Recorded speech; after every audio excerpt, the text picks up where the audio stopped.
de Oaxaca.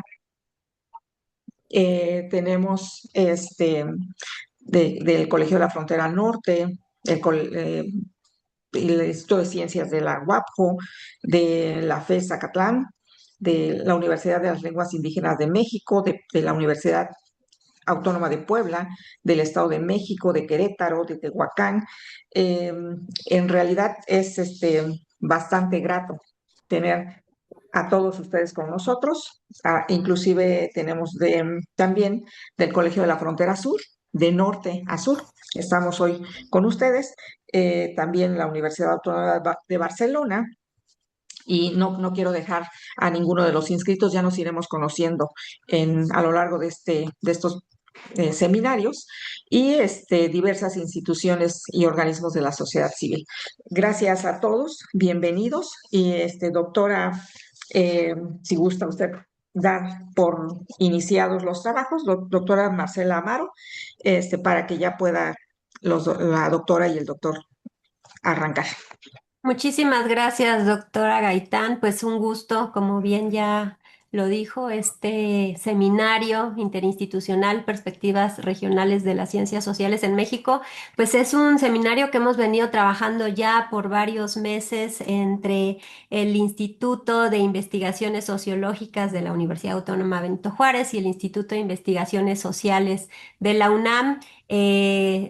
Ya, finalmente lo logramos también firmar Logramos. el convenio a tiempo y bueno, y tener esta propuesta académica que en efecto, pues a ambas instituciones nos hermana ya desde hace mucho tiempo diversas actividades, ¿no? En las cuales hemos colaborado y bueno, y no queríamos dejar pasar más tiempo para volvernos a vincular, estar cercanos y generar pues propuestas académicas de interés para nuestras comunidades y obviamente para la comunidad en general de las ciencias sociales en México. Entonces, ha sido muy importante, ¿no? Creo que el seminario de hoy justo pues nos convoca en una preocupación compartida y también en una convicción muy profunda que tiene que ver en cómo pensamos a las ciencias sociales desde sus anclajes territoriales, ¿no? Desde los contextos regionales, desde la diversidad de experiencias que configuran pues la realidad de nuestro país, pensando en que a veces la producción del conocimiento en ciencias sociales pues se ha mantenido, ¿no? Como en ciertos espacios institucionales, geográficas y que creemos que eso ha pues provocado algunas miradas muy centralizadoras, en ocasiones parciales y bueno, claro, heterogéneas. Y este seminario pues busca descentralizar esa reflexión, ¿no? Reconocer nuestras trayectorias regionales, construir diálogos también horizontales entre comunidades académicas, pensar en problemas que seguimos enfrentando pues prácticamente desde hace ya siglos, ¿no? Las profundas desigualdades que tenemos, a pesar de que, digamos, y enmarcar también otras cosas como tiene que ver también la diversidad social, cultural, económica que tiene nuestro país, las dinámicas del sur, del sureste, las configuraciones del norte, los procesos metropolitanos, las realidades rurales, indígenas, urbanas. O sea, en realidad tenemos un panorama sumamente complejo que hace que este espacio de encuentro entre pues nuestras instituciones sea muy significativo, porque pues en efecto buscamos articular capacidades académicas, pero sobre todo también hablar de la importancia de generar redes interinstitucionales que promuevan y fortalezcan la investigación social que hacemos en México. Y bueno, hablar de las profundas crisis en las que nos encontramos, pues no sería suficiente en este momento, pero sí, la verdad es que concentrarnos en lo que implica las variables regionales, los actores sociales, las realidades locales es de especial importancia en lo que hemos pensado y configurado este seminario. Entonces, la verdad es que le agradezco profundamente a todas las personas involucradas de ambas instituciones, ¿no? De nuestro caso, la verdad es que la maestra Melo se ha hecho cargo de dar seguimiento puntual al convenio, a la propuesta, contactar a nuestros colegas quienes van a participar a lo largo de las diversas sesiones.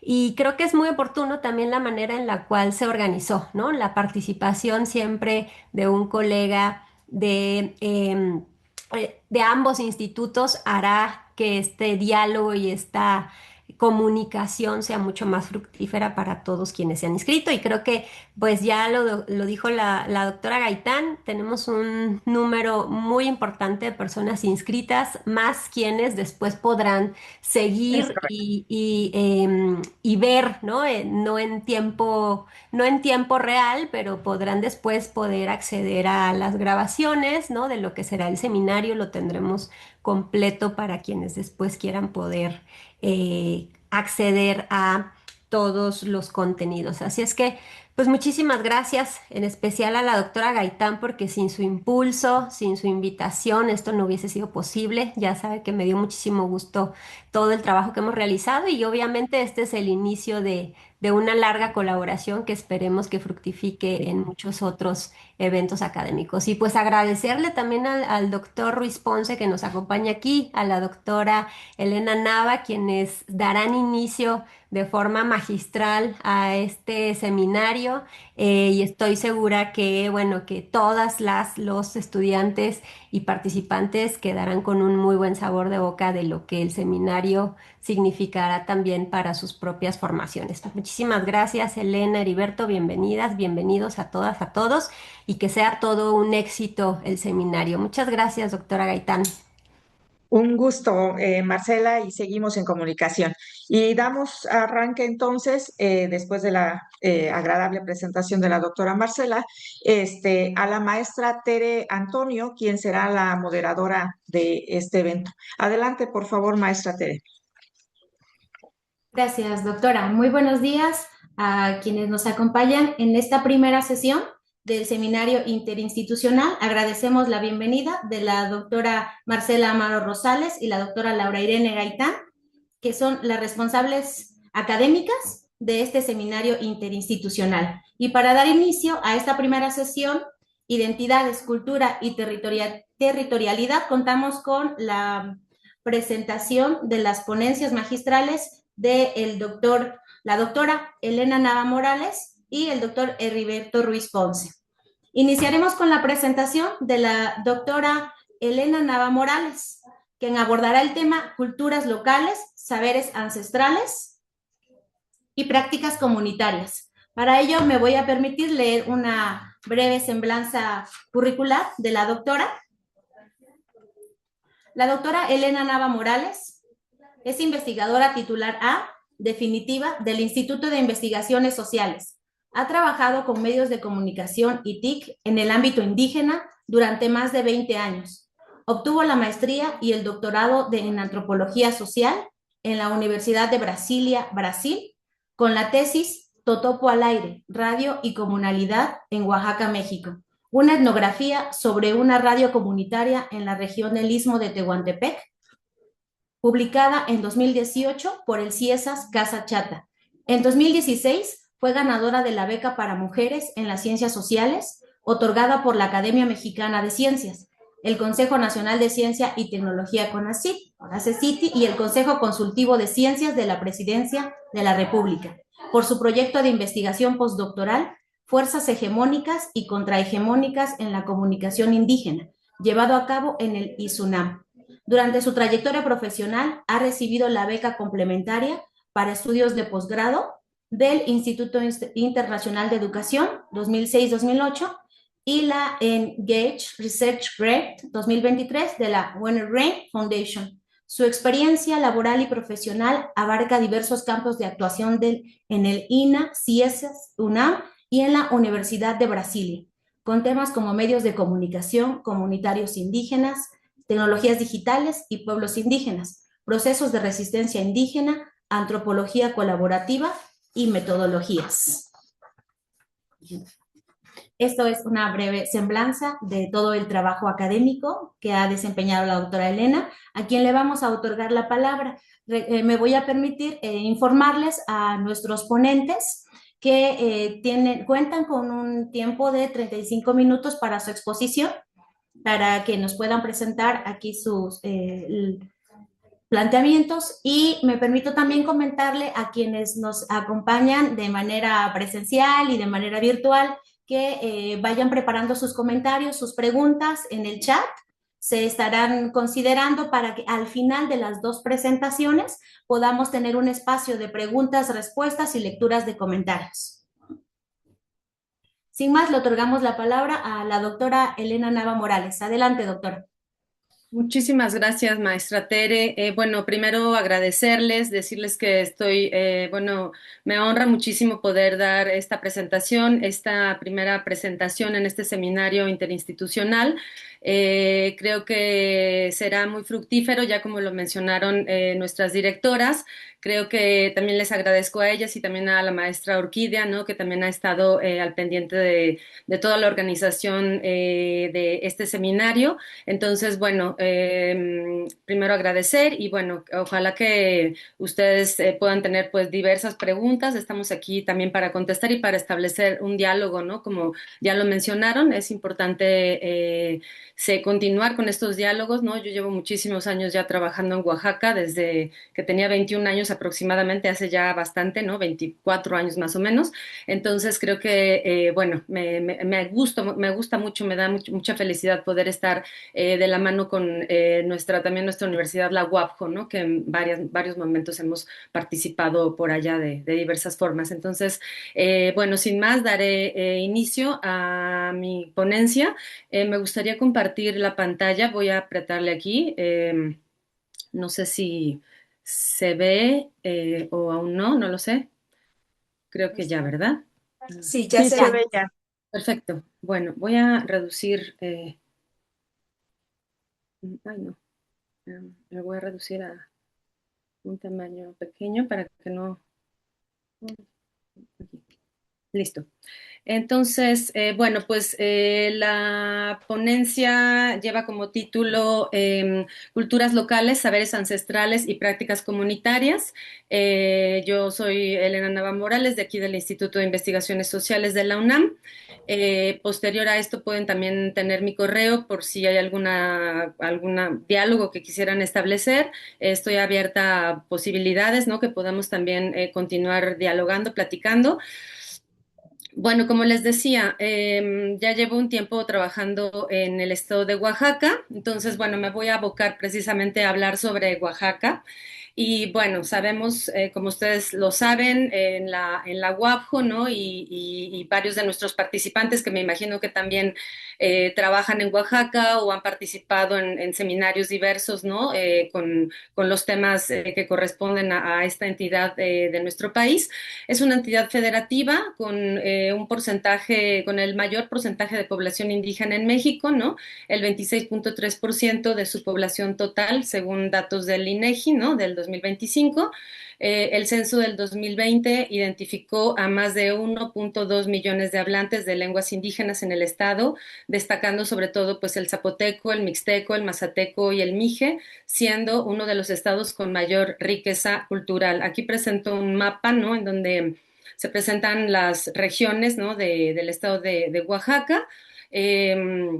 Vamos a ir viendo que justamente la cuestión cultural en Oaxaca es enorme. Es un mosaico pluricultural, y digamos que podría yo decirlo así de esta manera, hasta infinito, porque podemos encontrar muchas manifestaciones como tanto culturales, económicas, sociales, políticas, y esto lo hace, yo creo, bueno, pienso yo, uno de los estados o el estado más con mayor riqueza cultural del país, sin subestimar a ningún otro, pero eso me parece a mí, también por el amor que le tengo al estado. Entonces, bueno, vamos a ir al siguiente slide. En el estado de Oaxaca viven 16 grupos etnolingüísticos y bueno, de esta convivencia, como les decía ya, bueno, emerge continuamente una urdimbre de relaciones interétnicas. No sé si llegó un mensaje para mí, pero... no, ok, no, no es para mí, perdón. Em, emerge continuamente un orden de relaciones interétnicas entre los más diversos sujetos. Aquí solo pensábamos en un momento, bueno, en grupos etnolingüísticos, o sea, de diversas etnias. También tenemos que pensar que al estado de Oaxaca llega una migración importante de algunos pueblos indígenas de Chiapas y de otros estados, así como de diversas personas de otros estados, ¿no? Que no precisamente se identifican como indígenas, más la cantidad tanto de turistas como de extranjeros que se encuentran residiendo en el estado de Oaxaca. Como ya lo platicaremos, yo me imagino que un poco más adelante, en donde, bueno, ha habido también una gentrificación de algunos espacios oaxaqueños, ¿no? Sobre todo en valles centrales y en la capital. Entonces ya eso lo mencionaremos más adelante o en la ronda de preguntas, ¿no? Y respuestas y comentarios. Entonces, hay una diversidad infinita, ¿no? De sujetos, sus vínculos socioculturales y políticos, bueno, responden a elementos como la lengua, la relación de lo cosmogónico con el territorio, la pertenencia a una comunidad, que eso es muy, muy importante, y la reciprocidad entre sus miembros. Todos estos grupos etnolingüísticos son heterogéneos, o sea, por ejemplo, no sé, podemos pensar en los zapotecos, que hay varias variantes del zapoteco, no me dejarán mentir, las personas que son de Oaxaca o que trabajan en Oaxaca que están presentes. Y bueno, su principal manera de identificación más allá de la lengua, también según lo han ya estudiado y trabajado y dicho en varios textos, según los doctores Barabas y Bartolomé, ¿no? Es la comunidad, ¿no? Una manera de identificación. Bueno, les presento aquí un mapa, ¿no? Un poco así a gran escala, ¿no? También porque pues son 35 minutos, no me voy a poder concentrar en una sola cosa, es como un poco un panorama, ¿no? De lo que les quiero contar sobre el estado, ¿no? Es un atlas de los pueblos indígenas de México, ahí se presentan cómo es que están cómo es que se localizan en este territorio, ¿no? Ahí tenemos a los mixtecos en verde, ¿no? Que vemos que tienen una presencia bastante fuerte, ¿no? A los zapotecos, ¿no? Ya sea del Istmo, que están del lado, pues sí, más hacia Chiapas, ¿no? De los valles centrales, que están ahí en el mero centro, ¿no? De la Sierra Sur, que están hacia el Océano Pacífico, ¿no? Tenemos en rosa, por ejemplo, a los zoques, ¿no? A los mijes también, ¿no? En rosa y en rosa claro, ¿no? De este lado más hacia el norte, ¿no? Hacia la Sierra Norte, por ejemplo. Entonces, bueno, vemos que hay una diversidad, ¿no? Una gran diversidad, tanto de lo que llamarían igual Barabas y Bartolomé, de macroetnias, microetnias y mesoetnias, con diversas lenguas, culturas, economías, sistemas políticos. Em, en Oaxaca existen 570 municipios, como muchos y muchas y muchos de ustedes lo saben, de los cuales 418 son por sistemas normativos internos o indígenas, ¿no? Que pueden renovar a sus autoridades por periodos de un año, año y medio, 2 años o 3. ¿Qué son los sistemas normativos internos? Esto es muy importante porque estamos hablando de un cierto nivel de autonomía político que tienen los pueblos indígenas en el estado de Oaxaca y que es importante justamente porque nos dice mucho sobre lo que los pueblos pueden o no hacer a nivel no solo político, sino también a nivel cosmológico, cosmogónico, ritual, ontológico, económico, y las maneras de moverse y de posicionarse ante diversas entidades, ya sean el Estado, los diversos gobiernos, ¿no? Las empresas privadas, el extractivismo y demás fenómenos que tenemos en el territorio oaxaqueño. Entonces, creo que estos sistemas normativos indígenas o internos, ¿no? Como se les ha llamado, ¿no? En diferentes momentos, son muy importantes para poder explicar también esta diversidad, ¿no? O sea, son 570 municipios de los cuales más de la mitad son indígenas y son por sistemas normativos internos. Entonces, bueno, nos vamos al año de Creo que 1900. sí podía. Perdón.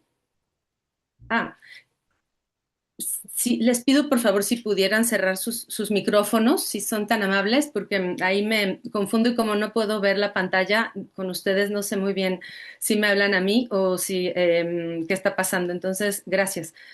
La Ley de Derechos de los Pueblos y Comunidades Indígenas del Estado de Oaxaca, en el capítulo 5, nos dice, bueno, de los sistemas normativos internos, es el artículo 28, y dice que el Estado de Oaxaca reconoce, ¿no? En el año de 1998 la existencia de estos sistemas normativos internos de los pueblos y comunidades indígenas. Fue aprobada en junio, como ya les dije, 98, ¿no? Es un año muy importante, reforzando la autodeterminación de las comunidades indígenas. Recordemos que también en esa década, bueno, se da el levantamiento zapatista, que es un momento parteaguas en el país, ¿no? Donde hay una transformación a nivel tanto simbólico como político, ¿no? De las comunidades indígenas en el país, donde observamos pues un levantamiento armado, ¿no? En los Altos de Chiapas, el 1 de enero de 1994, y que para pues nuestra generación, por lo menos los ochenteros, ¿no? Los que nacimos en 80, y para los previos fue un momento pues decisivo y radical en donde los pueblos indígenas pues toman las riendas, ¿no? De sus propias historias y de sus propias políticas y nos muestran, ¿no? Se muestran como actores activos de la política nacional y de sus propias visiones de territorio, de ritualidad, no sé. Entonces creo que es importante mencionar esta década como una década donde hay momentos parteaguas y que, bueno, esta actividad indígena actual, por ejemplo, o esta agencia indígena que vemos en los diversos pueblos, no viene de una generación espontánea, ¿no? De así del hoy, ¿no? Sino que hay todo un proceso de lucha, hay un proceso de organización social y política en donde estos pueblos se van posicionando a lo largo del tiempo y van emergiendo diversas sociedades, organizaciones, movimientos, ¿no? Entonces creo que es importante mencionarlo como este proceso, ¿no? Como un proceso histórico. Eh, Aquí hay en el Instituto Electoral, Estatal Electoral, ¿no? También nos aparecen estas definiciones, ¿no? De sistemas normativos indígenas, ¿no? En donde también nos los presentan como, bueno, antiguamente se les llamaba usos y costumbres, ¿no? Y bueno, dicen ellos son los principios generales, las normas orales o escritas que los municipios y comunidades indígenas reconocen como válidas y aplican en su vida diaria. Los sistemas normativos indígenas defienden la manera en que la comunidad elige y nombra a sus autoridades. Normas y prácticas comunitarias deben garantizar que mujeres y hombres, yo agregaría, ¿no? Ejerzan su derecho a votar y ser votados en condiciones de igualdad frente a, bueno, mujeres frente a los hombres, pero bueno, también en el caso pues de los hombres que también si son votados o no, bueno, claro, aquí está la inclusión de género, ¿no? La cuestión de género, y que, bueno, que se pueda acceder y desempeñar cargos públicos y de elección popular. Eh, Aquí también menciona, ¿no? Que en Oaxaca pues existen los 418 municipios de sistemas normativos indígenas y que dependiendo de la costumbre se pueden renovar por un año, año y medio, 2 años, 3 años. Ya no leeré más abajo, pero bueno, nos queda claro que los sistemas normativos indígenas o internos tienen una importancia definitiva, ¿no? Digamos, en esta organización política en Oaxaca. Y bueno, hablando ya de la cuestión de las culturas, ¿no? De las culturas locales, de la parte de estas prácticas comunitarias, los saberes ancestrales, ¿no? Ahí les presento algunas fotos. Todas esas fotos fueron tomadas por mí, por eso no le puse ahí nombre de dónde las saqué. Son fotos que he ido tomando, como se pueden dar cuenta, solo hay una, bueno, todas son de la Sierra Norte de Oaxaca, porque bueno, yo voy mucho al pueblo de Tlahuitoltepec, ahí es donde trabajamos. Y bueno, hay solo una en donde se presenta ahí abajo, ¿no? Por ahí abajo entre el maíz y la alfarería y esta parte de las tacitas, ¿no? Que vemos para el cafecito, vemos el caldo de piedra, ¿no? Que es el caldo de allá de la Chinantla, ¿no? Eh, este escenario oaxaqueño le permite a Oaxaca ser un mosaico, ¿no? Como ya les mencionaba al inicio, ¿no? Pluricultural, donde se da esta convivencia permanente, ¿no? De sujetos con diversas identidades étnicas, cosmovisiones, ontologías, visiones políticas y económicas diferentes. Y esto no significa que todo sea armonía, ¿no? Porque podemos decir, ay, no, pues Oaxaca, qué armónico y qué padre, ¿no? Que haya tanta diversidad y todos vivan tan armónicamente. No, sabemos bien que en todas las sociedades la cuestión del poder, la cuestión política, la cuestión económica genera, ¿no? Y favorece diversos tipos de conflictos en donde también podemos, bueno, hablar obviamente en Oaxaca, en Ciudad de México, en Chiapas, en todos los estados de la República podemos hablar también de conflictos y tensiones interétnicos y de diversas índoles, ¿no? Entonces,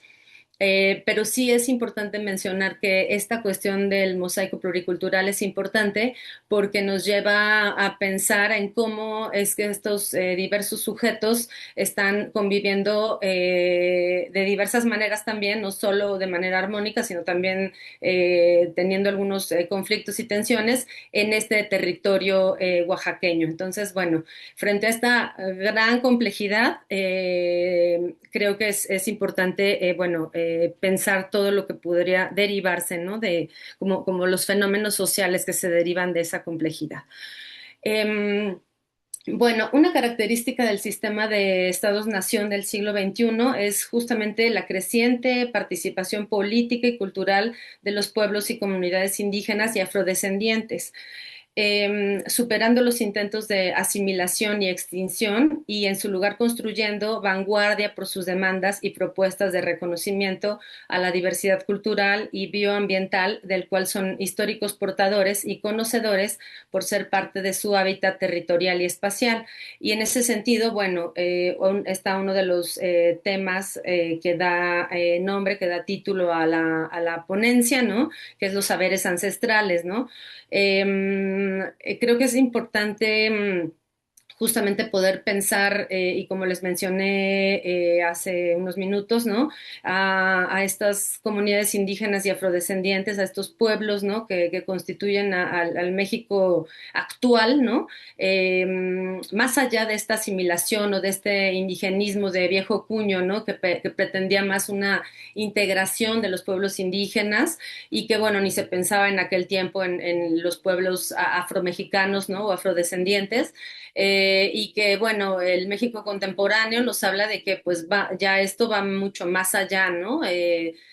Simplemente podemos voltear a ver la Suprema Corte de Justicia y observamos cómo está constituida al día de hoy. Entonces sí ha habido cambios, ¿no? Cambios fuertes, cambios radicales que nos sacuden como sociedad mexicana y que nos hacen ver que somos realmente un país pluricultural, de hecho, ¿no? Entonces, bueno, estos pueblos han construido un vasto acervo de conocimientos, generalmente desconocidos o menospreciados por visiones eurocéntricas, que han dominado la forma de construir y divulgar una forma de conocimiento. A este acervo se suman otros patrimonios de conocimiento que para su mejor entendimiento se encuadran en las ciencias sociales, la política y la filosofía.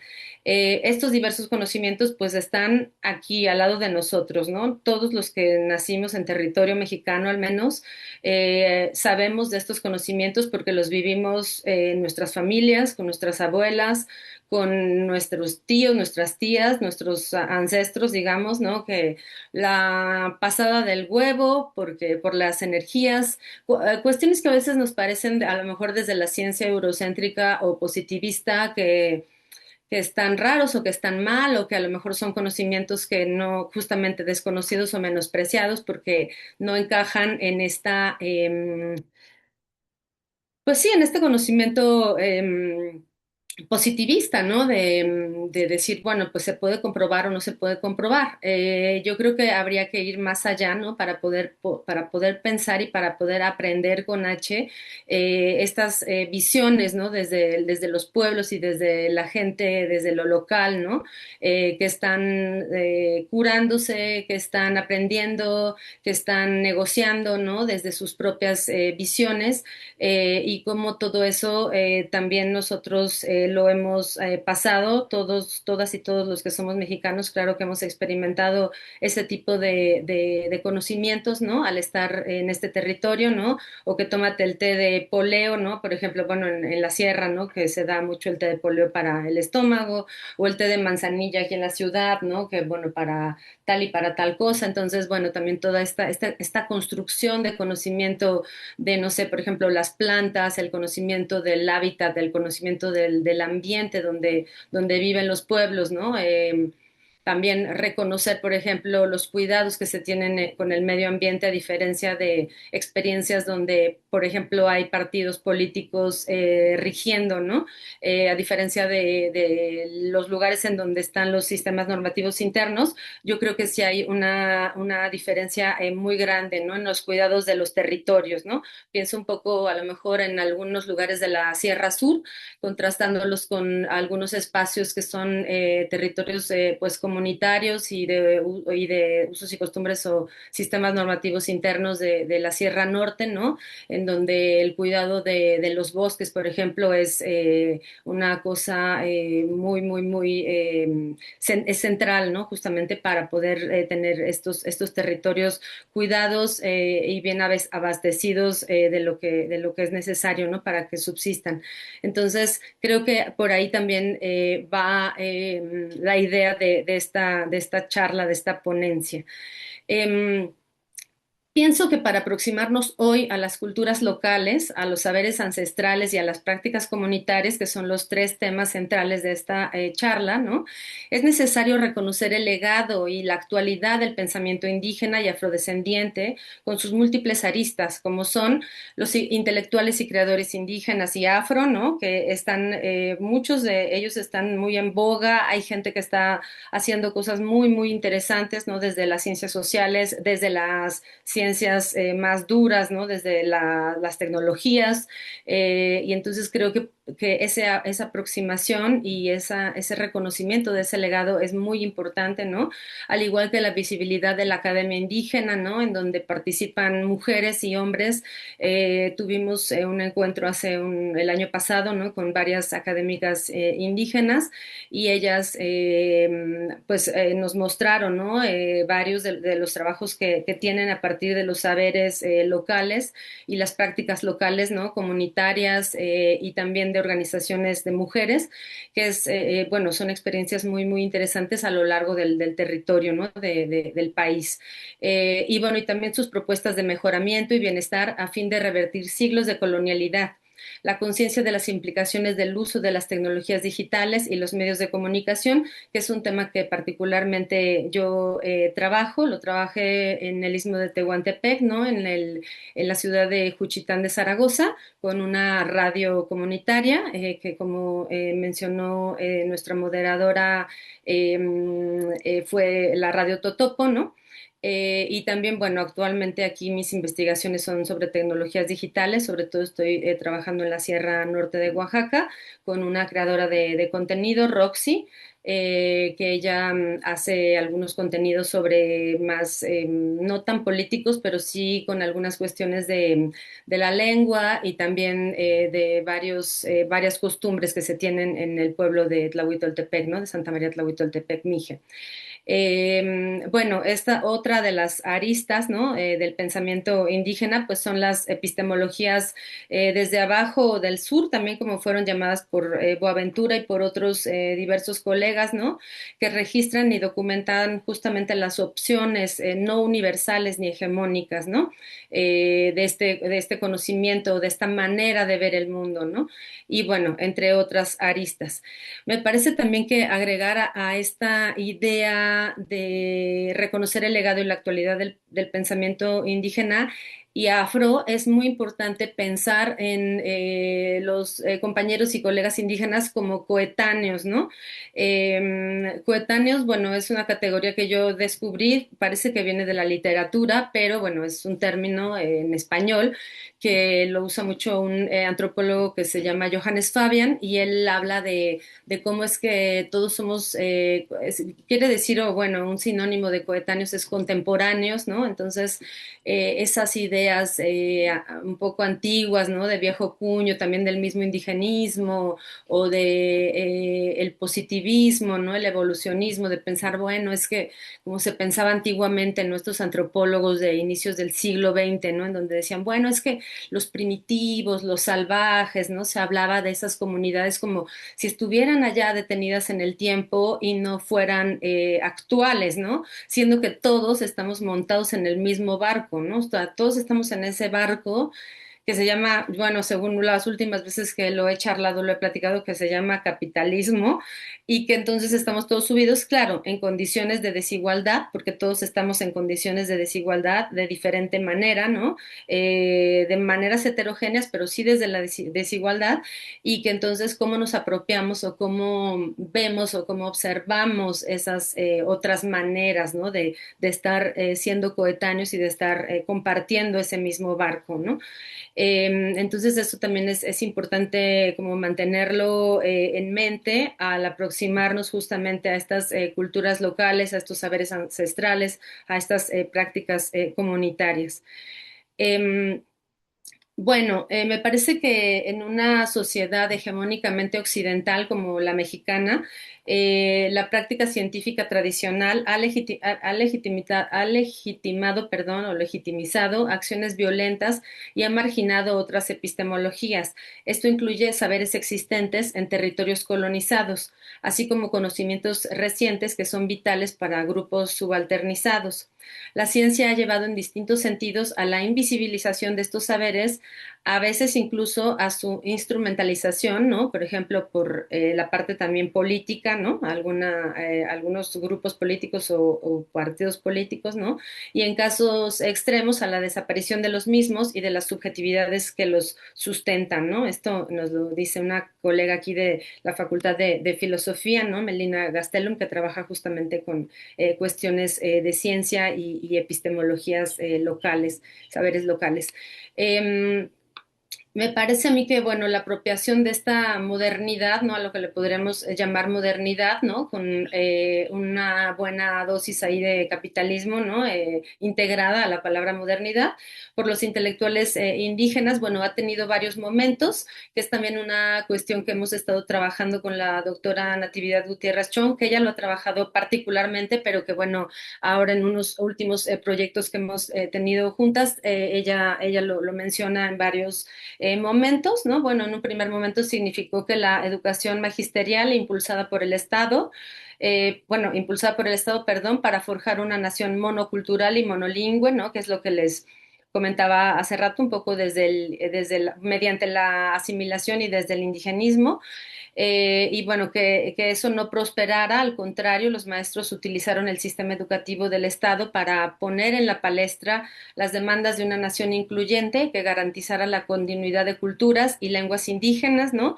En algunas regiones significó tensiones graves, en otras significó poder realmente apropiarse de estas de esta educación del Estado, venida del Estado, ¿no? Y recrearla y resignificarla justamente para las jóvenes y las infancias, ¿no? De diferentes puntos, tanto de Oaxaca como de otros lugares del país, ¿no? Entonces también pensar que esto no fue de manera homogénea.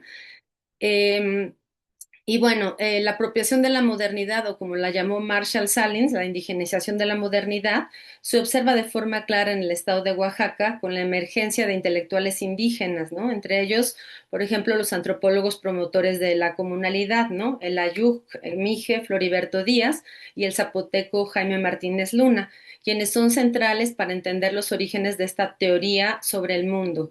Yo me imagino que varias de ustedes conocen a la comunalidad. Es una idea que viene, bueno, prosperando desde los años 80 más o menos. En una entrevista que hice con Jaime Martínez Luna, pues nos contaba un poco cómo fue la emergencia de esa categoría, ¿no? Que Floriberto y él se sientan, ¿no?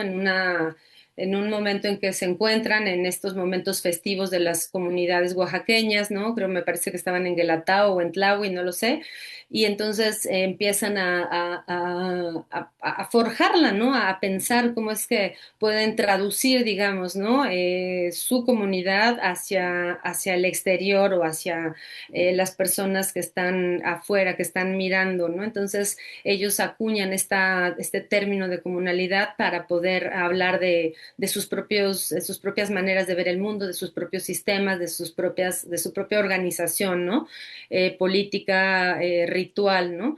Eh, a mí me parece que también la legitimación de teorías provenientes de los sectores subalternizados es un tema difícil de abordar porque muchas de las élites intelectuales y políticas de los centros hegemónicos de conocimiento han querido detentar pues verdades que están marcadas por prejuicios. Y me parece que el caso de la comunalidad es un caso emblemático porque al ser una teoría indígena creada por dos indígenas es un ejemplo idóneo, ¿no?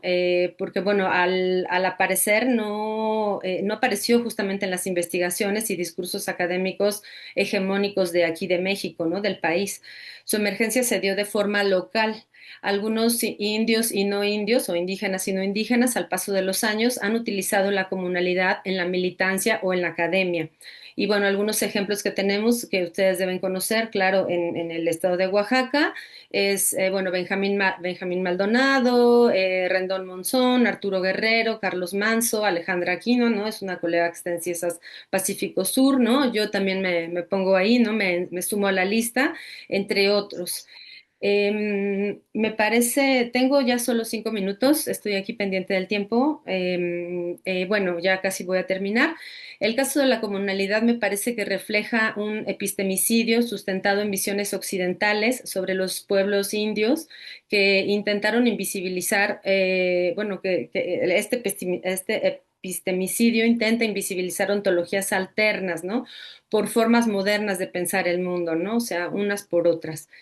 Em, a mí me parece también que el potencial explicativo y heurístico de otras teorías sobre el mundo, ya sea la comunalidad en Oaxaca u otras, se ha desperdiciado en pos de una reproducción asimétrica de conocimientos construidos no solo en los centros hegemónicos del Atlántico Norte, sino también en las academias hegemónicas del sur.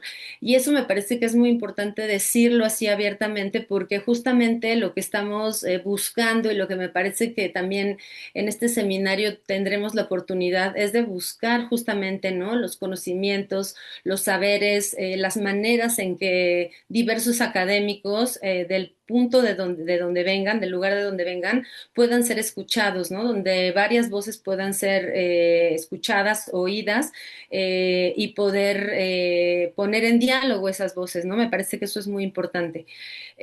También me parece que este potencial explicativo de otras teorías sobre el mundo nos permitirá conocer de mejor manera las culturas locales, ¿no? Sin imponerles marcos teóricos o miradas preconcebidas que ni siquiera tienen que ver con las realidades locales. También nos permitirá conocer los saberes ancestrales de una manera más clara, ¿no? Y más concisa, ¿no? Desde las voces de los propios nativos o desde las personas que detentan estos saberes, ¿no? Y las mismas prácticas comunitarias, ¿no? De los pueblos originarios, no solo de México, sino de diversos puntos del globo. Y aquí traje un ejemplo, bueno, traigo un pequeño ejemplo que les contaré en un minuto nada más, que es el ejemplo de la India, ¿no? En donde justamente ellos tratan desde la academia y sobre todo desde las ciencias sociales, tienen toda una línea de investigación que trata sobre conocimientos indígenas, ¿no? Locales, y que me parece que es muy importante porque hay una sistematización de gran envergadura en la India sobre estos saberes locales, ancestrales, las culturas locales, y creo que son un ejemplo, ¿no? Para varios países en el globo globo para poder sistematizar estos saberes, estos conocimientos, ¿no? Que muchas veces justamente se menosprecian por no venir de los centros, digamos, hegemónicos. Entonces, creo que India tiene una buena trayectoria, ya una historia, ¿no? En estas maneras de sistematizar el conocimiento, que me parece que podríamos también en algún otro momento poder a lo mejor ampliar este seminario ya a lo mejor el siguiente año, no lo sé, para poder también tener ese contacto con otras personas de otros puntos, ¿no? Del globo, para poder saber cómo le han hecho, ¿no? Para sistematizar estos diversos saberes, ¿no?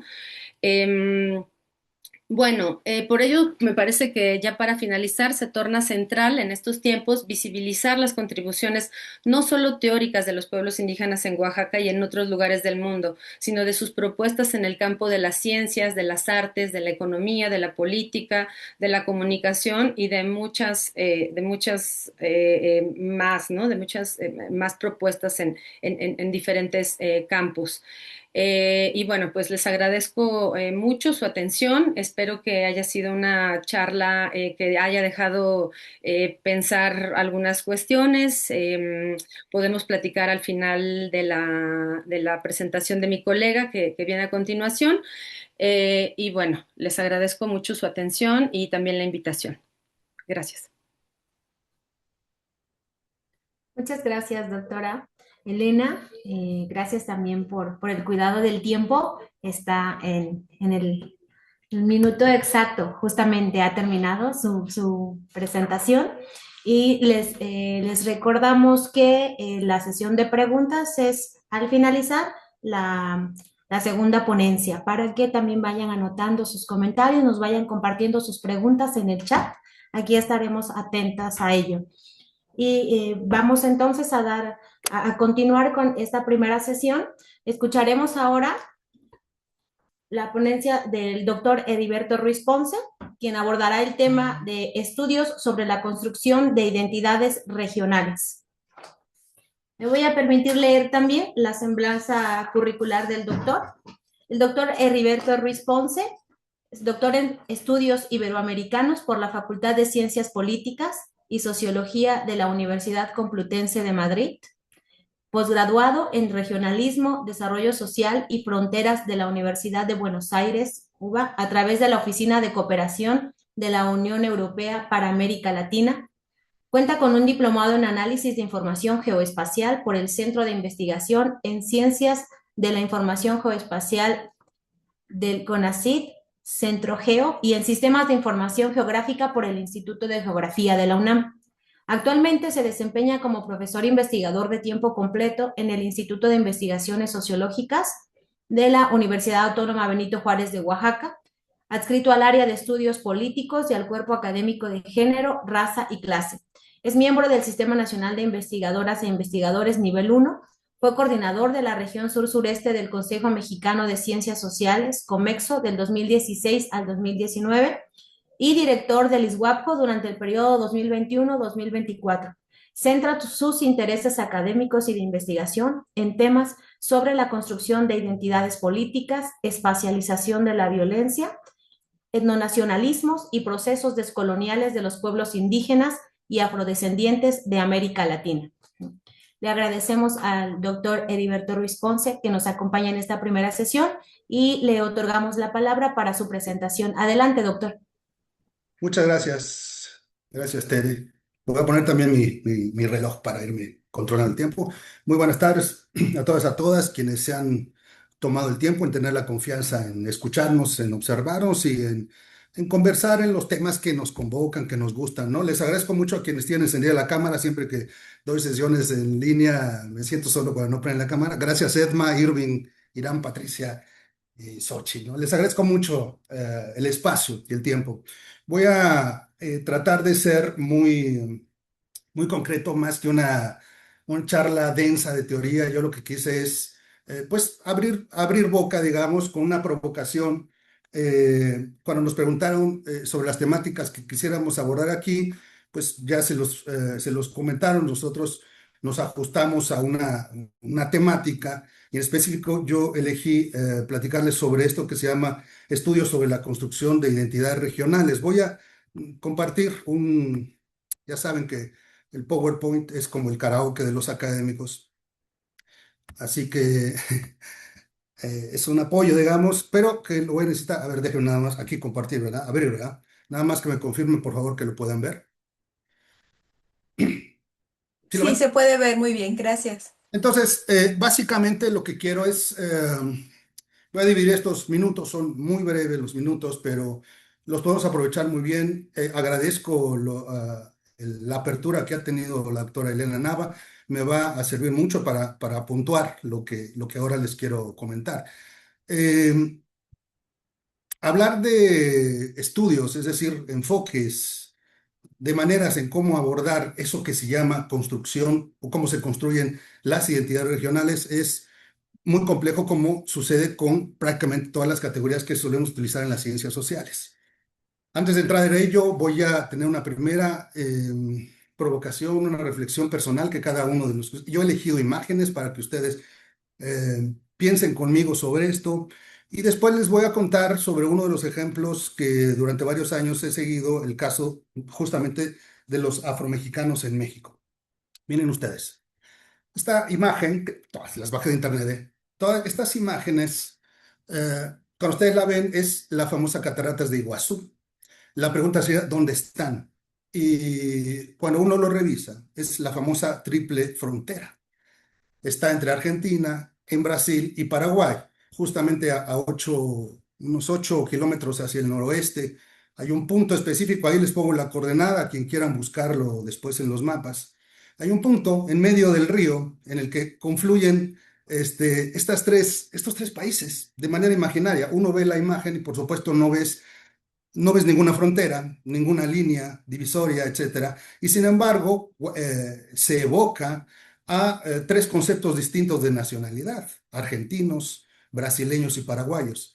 Y todo va a depender de lo que cada uno de ustedes tenga como referente en su imaginario, es decir, con los relatos que hemos escuchado, si hemos conocido gentes de Paraguay, de Brasil, ahora que tenemos información de todo tipo en las redes, etcétera, tenemos una imagen de cómo son los argentinos, cómo hablan los argentinos, y eso evoca entonces a la forma como imaginamos lo que se suele llamar las famosas identidades. Voy a ponerles otra imagen y fíjense qué interesante. Este es en el municipio de Barle-Nassau. Es muy famosa esta frontera, una frontera que en los mapas se marca bastante firme, digamos. Es una fronterita que está ahí entre Bélgica y los Países Bajos. Y si ustedes buscan imágenes, básicamente es una línea de cruces donde no se distingue, no hay policías en medio, no hay gente pidiendo pasaportes, etcétera. Sin embargo, podemos hablar de los belgas y de la gente de Países Bajos, ¿no? Podemos imaginarnos, conocerlos, diferentes idiomas, diferentes culturas. Insisto otra vez, estoy evocando a la imaginación que cada uno de nosotros tenemos, porque finalmente quienes nos dedicamos a esto, nos dedicamos también a interpretar, ¿no? Y la interpretación no es vaga ni tampoco es inocente. La interpretación normalmente tiene que ver con cómo interpretamos la realidad de las imágenes y las gentes a las que nosotros nos acercamos.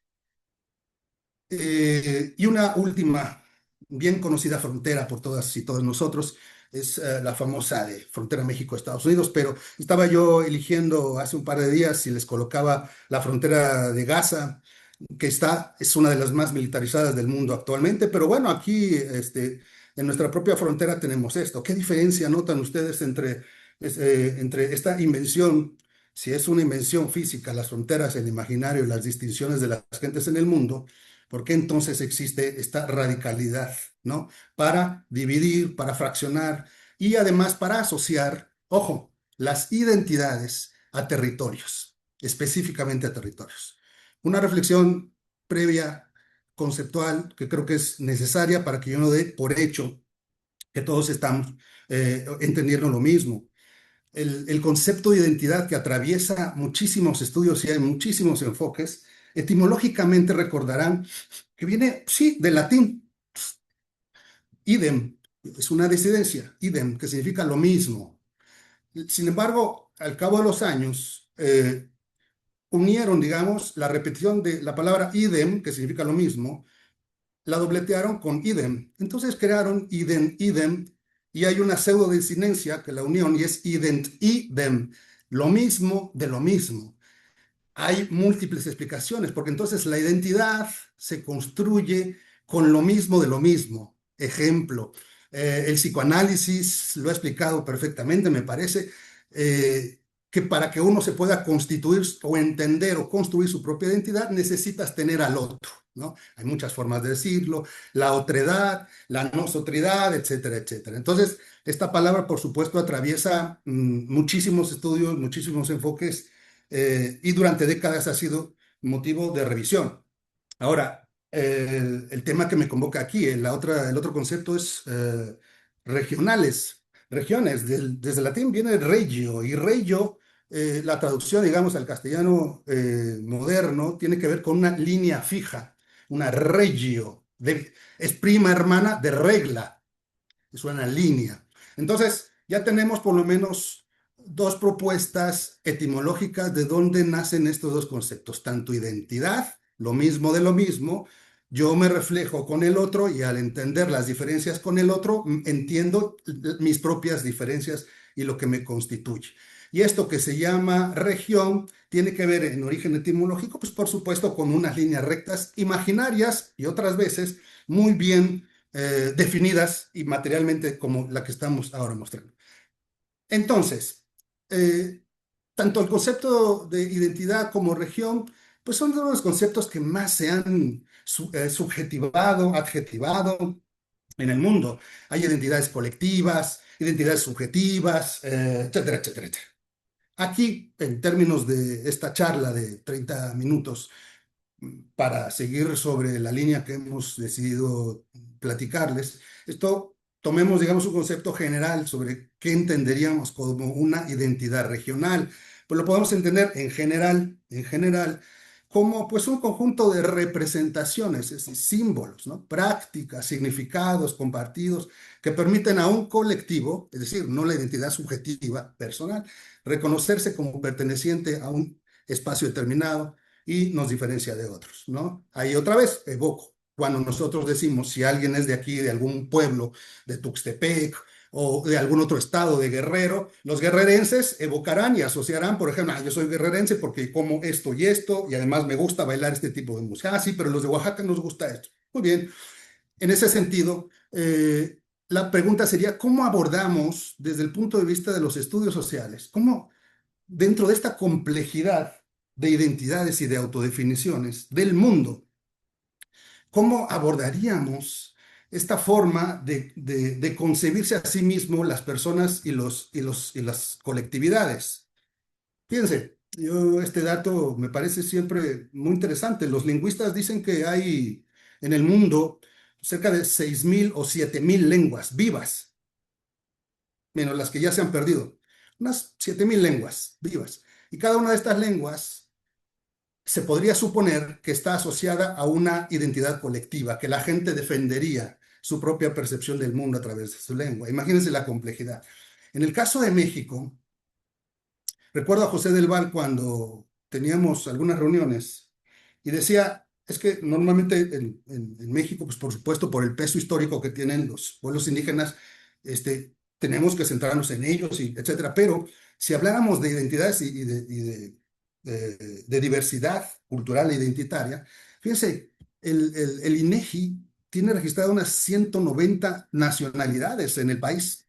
Nacionalidades, es decir, colombianos, hoy podríamos decir colombianos, japoneses. El mismo profesor del Val decía, pues entonces habría que revisar y preguntar también cómo, porque hay griegos, ¿no? En la Ciudad de México hay griegos, japoneses, chinos, etcétera, unas 190 nacionalidades y que se vuelven provocadoras, digamos, de preguntas de cómo construyen su discurso identitario. Pues bien, a lo largo de los años, las ciencias han tenido que enmarcar, digamos, esto que se conocen como enfoques. Voy a revisarlos de paso, Sobre todo porque entiendo, pregunté que a quienes nos escuchaban y entonces entiendo que el público que ahora nos está concediendo su tiempo es diverso. Tenemos especialistas, muy especialistas sobre los temas y también estudiantes que se están formando, etcétera. Entonces, vamos a tratarlo en general porque el tiempo no me permite profundizar demasiado, pero si hay oportunidad, pues por supuesto podremos avanzar bien. El clásico enfoque esencialista, solamente para explicarlo de paso, tiene que ver con en concebir las identidades, cualquiera en el mundo, como si fueran homogéneas, continuas, milenarias, sin ningún tipo de cambio, ¿no? Hay un clásico estudio de Herder, por ejemplo, que él hablaba de los espíritus culturales únicos y fijos de las culturas. Y es un clásico, ¿no? Que se suele revisar, digamos, para entender los alcances o las propuestas de esto que se suele llamar el enfoque de las esencias, ¿no? Y hay algunas otras variantes que, por supuesto, vienen sobre todo de la llamada disciplina de la geografía cultural, que entiende que las culturas son producto de esa interacción entre culturas y el medio ambiente. Es decir, que el medio ambiente, la geografía, tiene influencia para moldear específicamente las culturas y, por supuesto, las identidades. Esto es un enfoque que normalmente se suele criticar, pero ojo, yo quise colocarlo porque en términos reales de la vida cotidiana, más allá de la academia y de los especialistas, ¿no?, etcétera, me parece que es un mecanismo que se suele utilizar en la vida diaria y que además da seguridad pensar a las culturas como estancos, fijos, ¿no? Y podemos dividir dentro del mismo estado, de cualquier estado o dentro del país, incluso del mundo, y nuestro imaginario nos evoca compartimentos estancos de las culturas. Nos imaginamos a la gente con un fenotipo, una lengua asociada con unos bailes, etcétera. Es decir, parece ser que hay a veces, aunque intentemos negarlo, hay una tendencia a tratar, porque da tranquilidad. Y ojo, entonces por eso no he querido dejarlo, ¿sí? Da tranquilidad en el sentido que nos da una sensación de control sobre, por ejemplo, cuando decimos los vascos en España. Ubicamos una geografía de España, decía, ellos están en el norte, ¿no? Coinciden entre España y Francia, y además tienen, etcétera, etcétera. Cuando uno empieza a revisar, pues resulta que hay vascos en todo el mundo, que han migrado, así me explico, que no están concentrados allí todos los vascos del mundo, etcétera. Y lo mismo puede suceder con cualquier otro tipo de discurso identitario. Entonces, ojo, podemos criticar el enfoque esencialista, pero parece que en la vida real, en la vida normal, general, más allá de los especialistas que criticamos el enfoque, parece ser que la gente se mueve mucho en explicar en explicarse a sí mismos, sus propias culturas y la de los otros, bajo un enfoque bastante esencialista. Hay otros enfoques como después se avanzó a la crítica del esencialismo y bueno, se fue hacia la idea de la construcción social y lo que se conoce como la nueva geografía regional. Es decir, que fueron asociados esta invención de las identidades o creación de las identidades, pues ahora sí como un proceso histórico, ¿no? No como un compartimento estanco, sino como un proceso histórico que iba acumulándose a lo largo de los años y que por generación a generación, pues por supuesto se aprendía algo nuevo, lo creaba una comunidad y lo reproducía y lo pasaba histórica. Es decir, las identidades entendidas en un proceso histórico de tiempo largo, una acumulación de conocimientos, etcétera. Es decir, parece ser que nos satisface, por supuesto, mucho más y es académicamente mucho más maleable y nos da muchas posibilidades de entender cualquier tipo de identidad asociada, además, algo interesante, otra vez al territorio, es decir, a la gente, donde vive la gente específicamente. Y la otra cuestión interesante de estos enfoques es que están diciendo que a lo largo de los años de la historia, los seres humanos que fueron creando identidad, también fueron creando una institucionalización de la identidad. Es decir, hay una tendencia a lo largo de los años en donde necesitamos instituciones, ¿no? Es decir, ¿qué es institucionalizar? Es normar lo que es la tradición y esto es lo nuestro, y además ponerle límites y marcos para diferenciarnos con los demás. Es decir, se crean instituciones específicas de gobierno, podemos ver muchísimas, no solamente en México, efectivamente en la India, en Bolivia, etcétera. Hay muchas formas de entenderlo. Y hay un proceso de institucionalización de la identidad, es decir, empieza a haber normas escritas y no escritas que muestran a la generación siguiente y a las próximas generaciones lo que debe ser y los límites y los alcances de nuestra propia identidad y la identidad de los demás, asociado además a territorios. Bueno, aquí les dejo Anssi Passi, por supuesto, es un finlandés muy interesante que trabaja este enfoque y que si alguien está interesado puede buscar.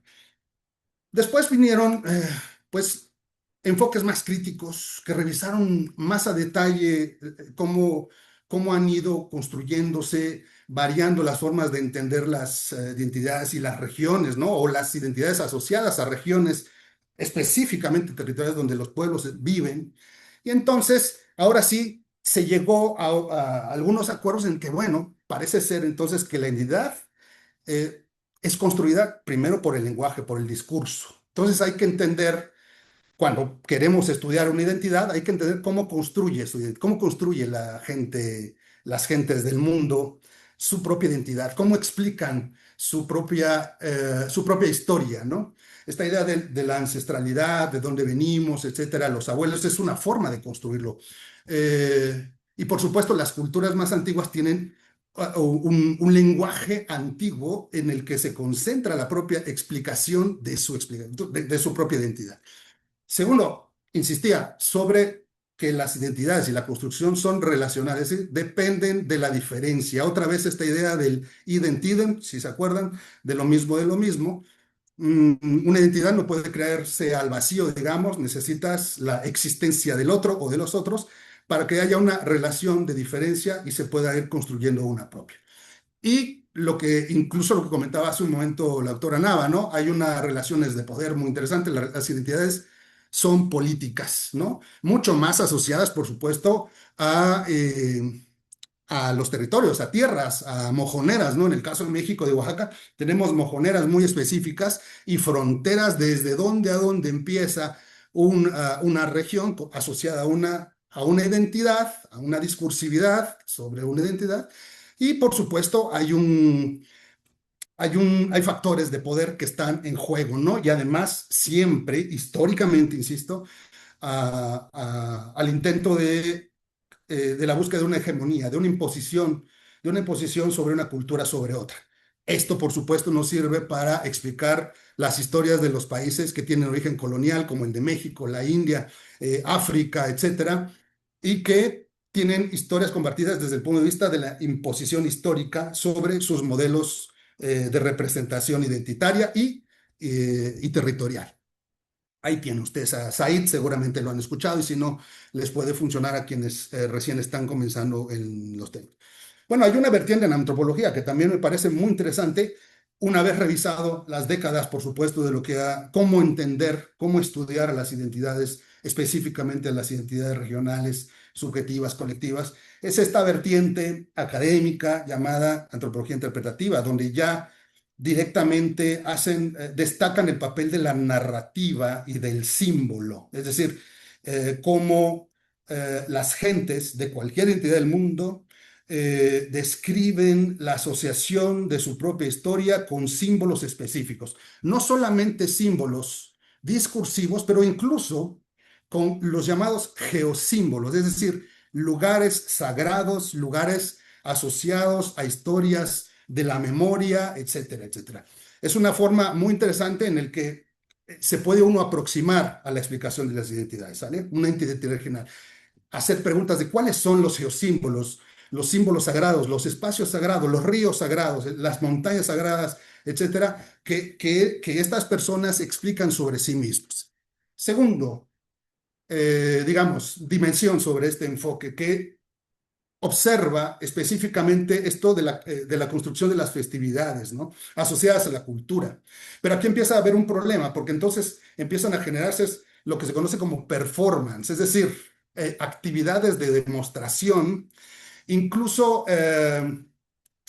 hay algunos riesgos ya hay algunos riesgos ya en solo oírlo de ir inventando tradiciones para la venta asociada incluso al turismo. Esto es, digamos, de lo más crítico que tenemos todavía, incluso, ¿eh?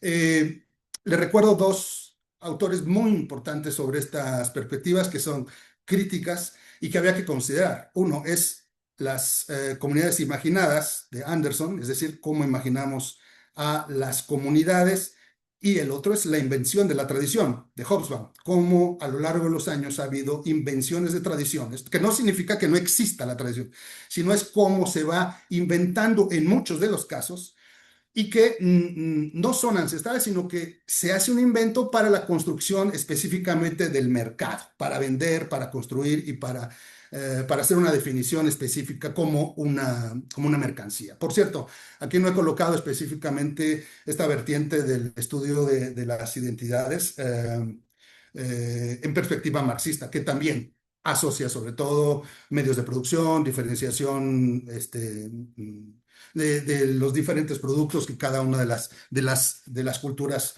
tiene bajo control, etcétera. Y cierro con esta, voy bien en el tiempo, y yo creo que esto es, digamos, en términos metodológicos, lo que ahora nos está obligando a entrar a quienes nos dedicamos a en esto que podemos, y estoy insistiendo en cómo estudiar la construcción de identidades regionales, digitalización, Big Data, nuevas tecnologías. ¿Por qué? Porque tendríamos que hacer preguntas, por ejemplo, y seguramente lo han vivido ustedes, cómo las nuevas generaciones construyen sus imaginarios de pertenencia. Y hay ya unos diversos estudios que dan seguimiento a esta idea de la conexión de nosotros a partir de lo que se digitaliza y de la información que se maneja, sobre todo en las nuevas generaciones, y las preguntas que habría que hacerse para entender cómo limitan imaginariamente y en términos reales o sostienen su propia narrativa de identidad. Ejemplo, los migrantes, ¿no? Eventualmente creo que aquí participará otra compañera del instituto que trabajará esto con calma, pero los migrantes, ¿cómo sostienen su propia discursividad de pertenencia identitaria, estando en sus comunidades de cualquier lugar del mundo, ¿eh?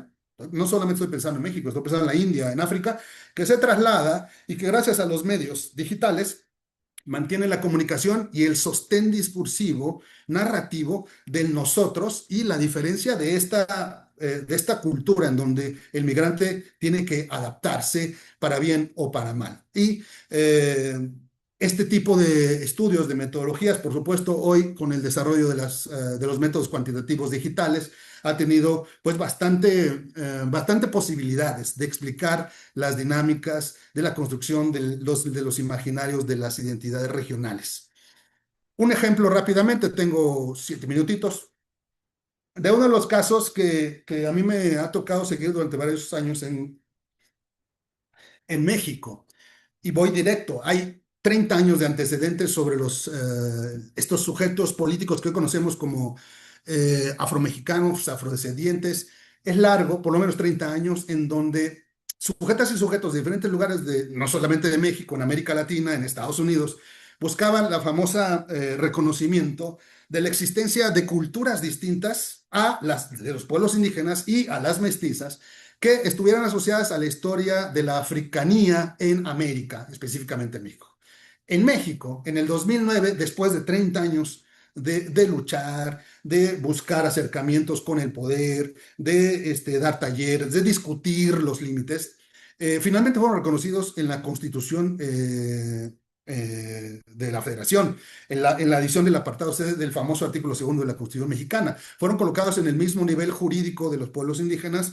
Y hoy, digamos, a partir del 2019 ha habido todo un desarrollo muy interesante que está sucediendo con los pueblos negros, pero que además ha sido un reto en el caso del Estado mexicano, porque fíjense, normalmente como tenemos mucha información y estudios sobre pueblos indígenas asociados a territorios previos a la llegada de España y la dominación y la colonización, lugares en donde han permanecido durante miles de años, pero los pueblos negros no. Y entonces es una de las contradicciones y dudas que me tocó colaborar muchas veces en estas discusiones con el INEGI, etcétera. ¿Cómo le hacemos para asociar o reconocer una entidad de africanía que no está asociada a una presencia milenaria, pues por decirlo?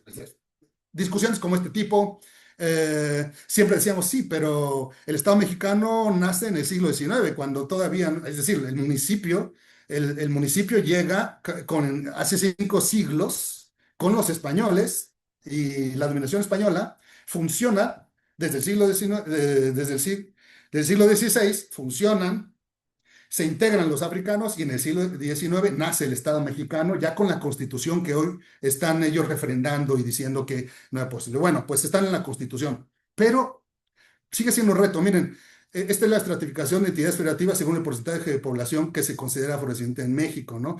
Viene desde la encuesta intercensal que se hizo un primer monitoreo y después en el 2020 es, digamos, el más actual de la presencia afromexicana o negra. Ahora, y con esto voy a ir cerrando un poquitín, porque es un reto en el caso de los afromexicanos o afrodescendientes. Fíjense ustedes la concentración, sobre todo son datos estadísticos del censo del 2020, todavía no tan definido, hubo un larguísimo proceso de reconocimiento y de ver la manera de integrarlos estadísticamente para que pudiéramos tener datos de la presencia de personas negras o afrodescendientes en México. Este es el dato oficial, ¿eh? Pero fíjense, con esto voy a cerrar. La UNAM, justamente unos años antes, en 2017, hizo un foro promovido justamente por José del Val, donde convocó a organizaciones. Fíjense, uno puede imaginar, bueno, negros afromexicanos, y se les preguntó cómo querían llamarse. Y dentro de las propias culturas que llegaron, que fueron convocados, fíjense nada más, tenemos conceptos distintos desde la gente que quería y quiere que se les llame negros o negras directamente, morenos, negros mascogos que están en Coahuila, afromestizos, los chochos, costeños, negros indios, indios negros, Rastafari, asociado, ya saben, a la religión de Bob Marley, etcétera, afroindígenas, jarochos, afromexicanos, etcétera, etcétera. A partir de esta reunión, pues se hicieron las propuestas al INEGI, pero el INEGI decía, es que yo no puedo meter 10 conceptos dentro del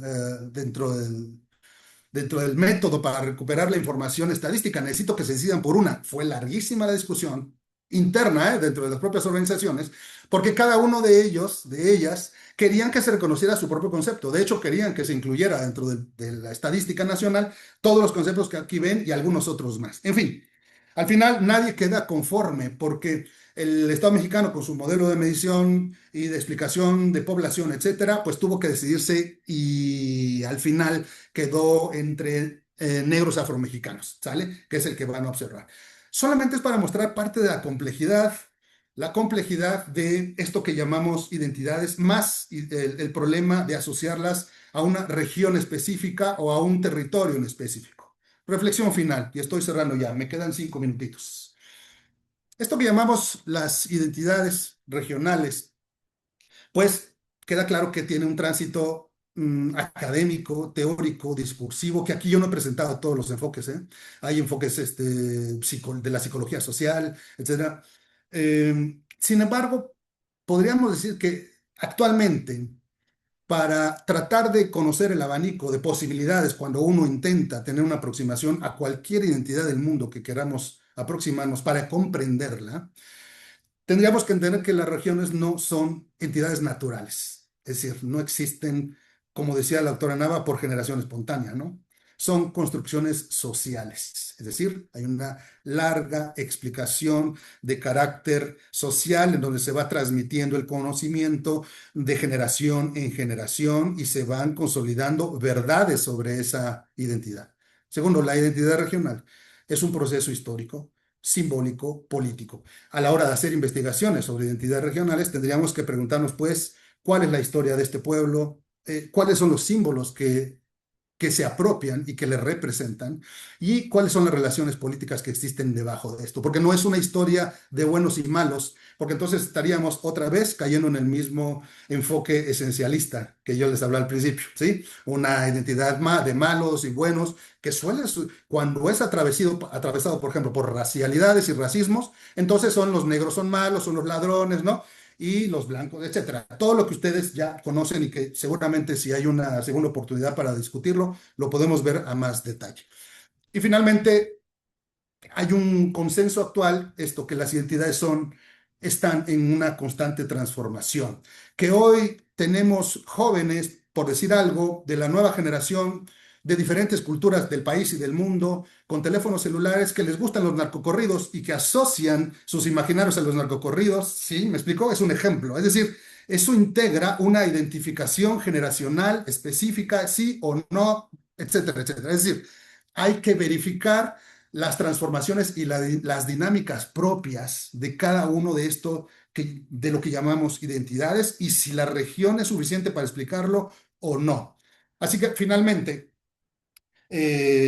cerrar con esta idea de que pues, cada una de estas perspectivas puede enriquecer una a la otra, que cuando uno trata de tener una aproximación, pues hay que revisar las diferentes formas de explicarlo para abordar la gran complejidad del fenómeno. Aquí les quise poner, solamente para cerrar, esta pintura de Picasso, Mujer frente al espejo, esta idea de si no existe el espejo, entonces no te puedes ver. No vas a identificar tus rasgos si no existe el idem, idem. El idem, idem, lo mismo de lo mismo, que es el que te va a permitir constituirte y reconocer tus propias riquezas y las propias riquezas de los demás. Yo les agradezco mucho el tiempo que me regalaron. Estoy cerrando con 3 minutos, Tere. Ahí dejo mi correo electrónico por si después quieren tener algunos reclamos, algunas preguntas, más allá del tiempo que nos conceda en este momento. Pero agradecerle nuevamente al Instituto de Investigaciones Sociales, a la UNAM también, a Marcela, a Laura y a Tere por moderar, y a Elena, por supuesto, por haber coincidido aquí, y ya tenemos chance de platicar con más calma. Este es un pretexto básicamente para conocernos más, y espero que no sea la primera vez que estemos juntos. Muchas gracias por el tiempo que me regalaron. Gracias, doctor Heriberto, por Ya. la presentación. Gracias, doctora Ana, por estos diálogos tan interesantes, tan provocadores, como señala el doctor Heriberto, además de habernos compartido también el trabajo que han estado realizando académicamente, pero a partir de sus propuestas, de sus planteamientos, nos han permitido justo comprender más la complejidad. Lo ha señalado bien el doctor Heriberto, la doctora Ana, lo complejo que es el estudio, el abordaje, el análisis e interpretación de el tema que nos convoca en esta primera sesión, ¿no? Identidades, cultura y territorialidad, ¿no? Desde los marcos teóricos metodológicos que nos han expuesto, muy interesantes, importantísimos para que nosotras, quienes estamos aquí, quienes los escuchamos, podamos tener más elementos precisamente para la comprensión, ¿no? Y de lo que nos toca vivir en las cotidianidades, pero que al mismo tiempo sí tenemos un compromiso, ¿no? de abordarlo, de estudiarlo con una disciplina, una rigurosidad, ¿no? Una fundamentación que nos permita profundizar en el análisis, ¿no?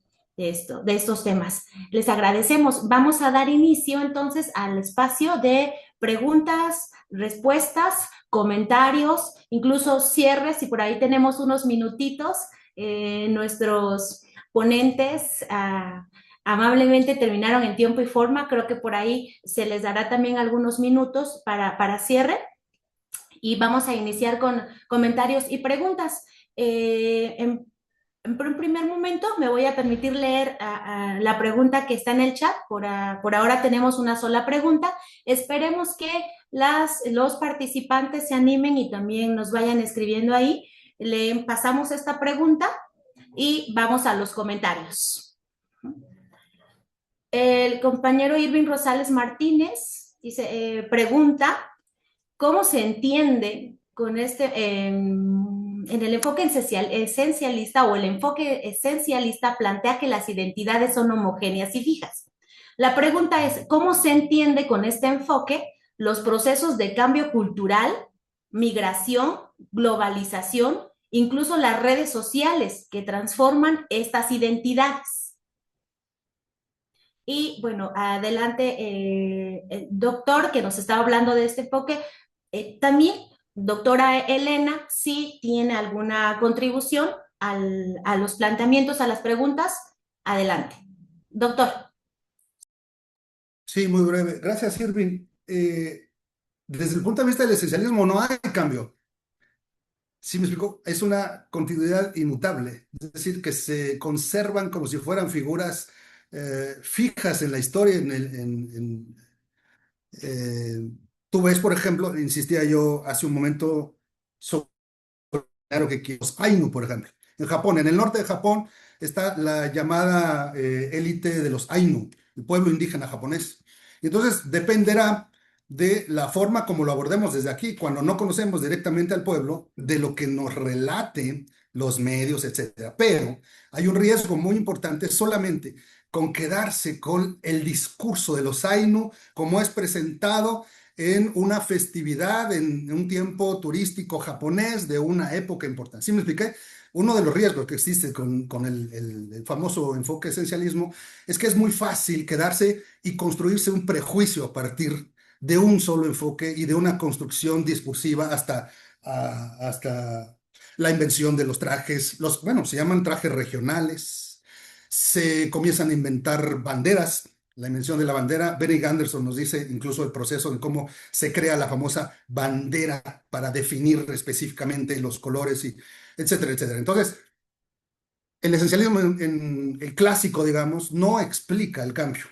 Es fijo, es continuo y es inmutable. Por eso es el riesgo que existe. Sin embargo, insisto yo, no hay que descartarlo porque fuera de la academia las poblaciones, etcétera, realmente se mueven mucho en general desde una perspectiva esencial. Sucede muchísimo, por supuesto, ¿sale?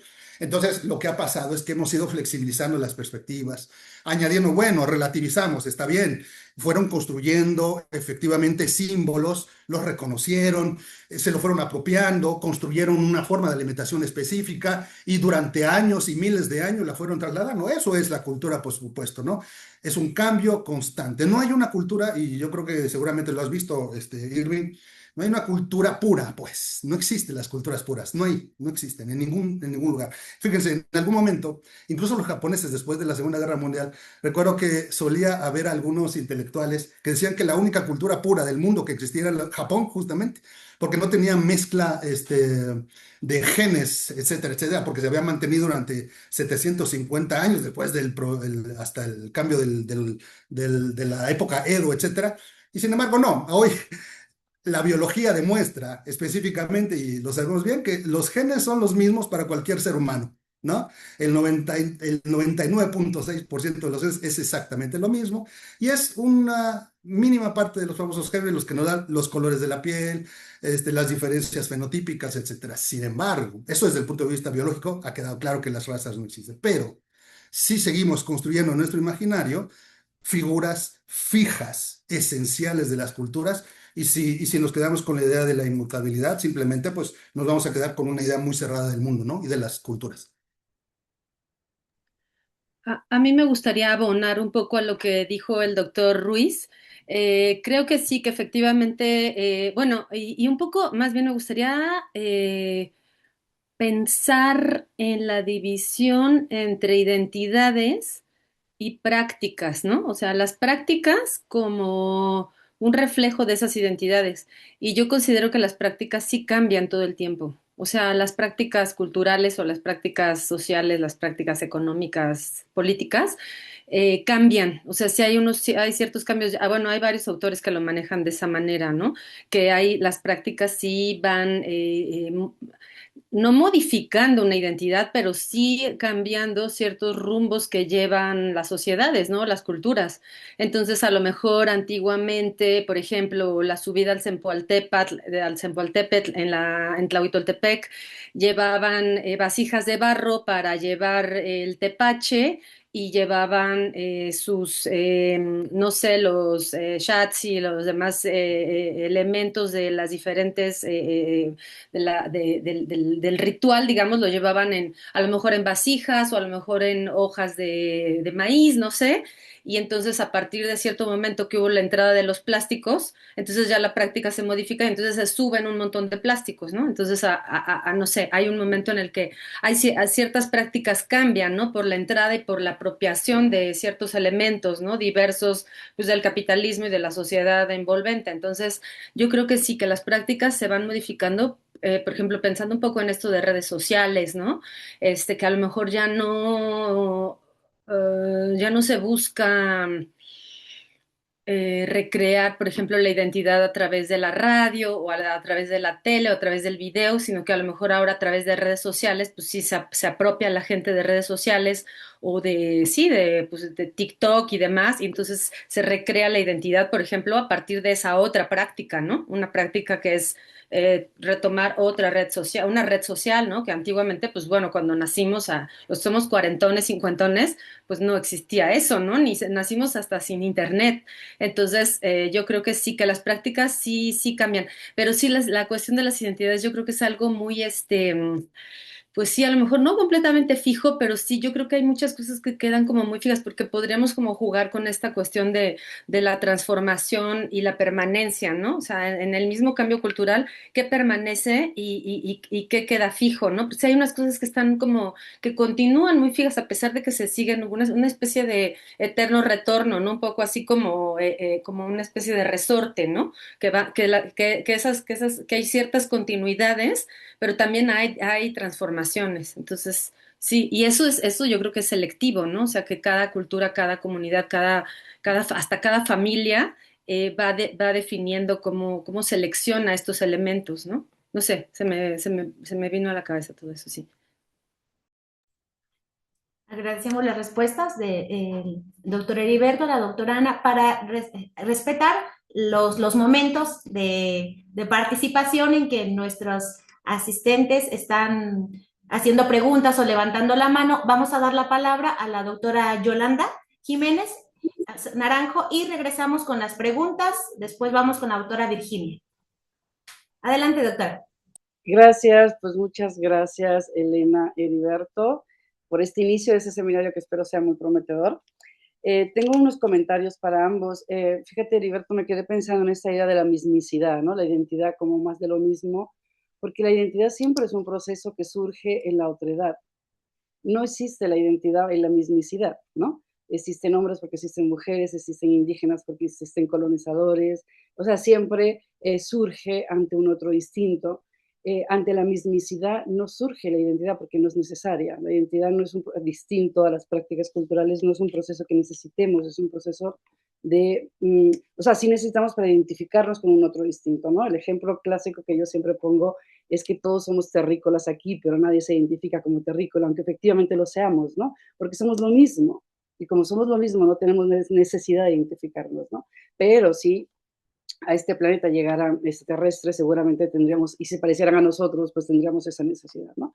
Entonces sí es la vuelta a lo mismo, a lo propio, a quienes como yo, pero siempre ante un otro distinto. Por eso está dentro del debate sobre la otredad, ¿no? Bueno, y sobre el comentario, la participación de Elena, llegué tarde, perdón, pero fue muy evocadora para mí decir que yo trabajo mucho con Jaime, con Arturo, con Benjamín, trabajamos mucho el tema de la comunalidad. Entonces, cuando Elena dice, considero que se ha desperdiciado la capacidad explicativa, ¿no? De otros mundos posibles en la academia, del lado de la comunalidad, yo la verdad no puedo estar más de acuerdo con ella porque siento exactamente lo mismo, ¿no? Y también sería interesante preguntarnos por qué, ¿no? ¿Por qué se ha desperdiciado?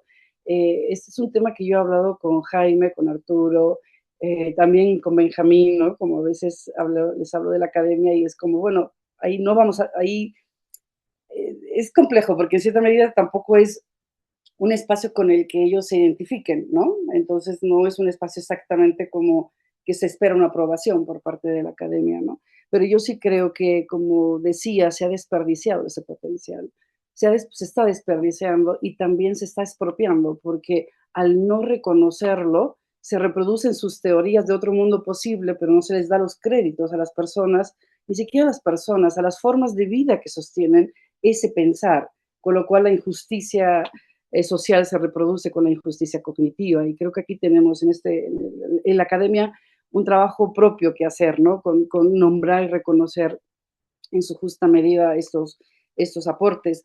Para mí, comunalidad tiene una capacidad explicativa de un otro mundo posible, pero no es un contenido, no es una teoría, no es una sistematización.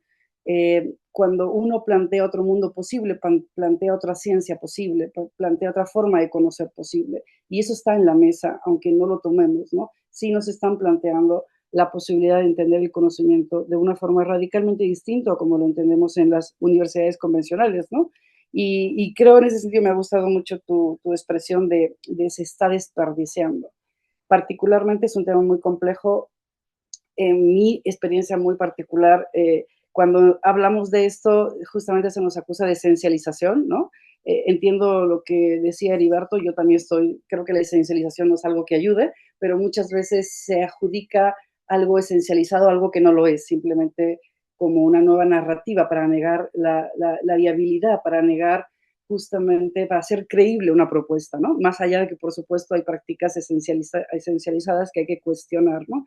La esencialización, la idealización también, ¿no? Como finalmente en la academia muchas veces esas narrativas no son creíbles, sencillamente no son creíbles, porque una cosa muy distinta es acercarte a otros conocimientos, a otros mundos como objeto de conocimiento, pero otros creo que es el reto a otorgarles completamente el valor epistémico y ontológico que tienen, ¿no? En completitud y en horizontalidad. Y eso, a mi experiencia, todavía no es como creíble dentro de la academia, como si todavía no fuera posible, ¿no? Entonces, lo dejo ahí, es un comentario, Elena, decirte que me ha gustado mucho tu posicionamiento porque lo comparto y también pues es un llamado también a la academia en el espacio en el que estamos, ¿no? Entender que también estamos desperdiciando aportes epistémicos y ontológicos de un valor muy profundo, ¿no? Para reconocerlos en su completitud, ¿no? Y valía. Gracias. Gracias, doctora Yolanda, por su participación. A partir de las reflexiones que hace, algunas preguntas, cuestionamientos que también está compartiendo, lo dejamos, usted lo menciona, lo dejamos ahí, el doctor Heriberto, la doctora Elena, más adelante lo pueden retomar o lo retomarán para que nos hagan los comentarios de cierre pertinentes. Avanzaríamos con la pregunta que está en el chat de la compañera Marlene Italibi Cruz Velasco.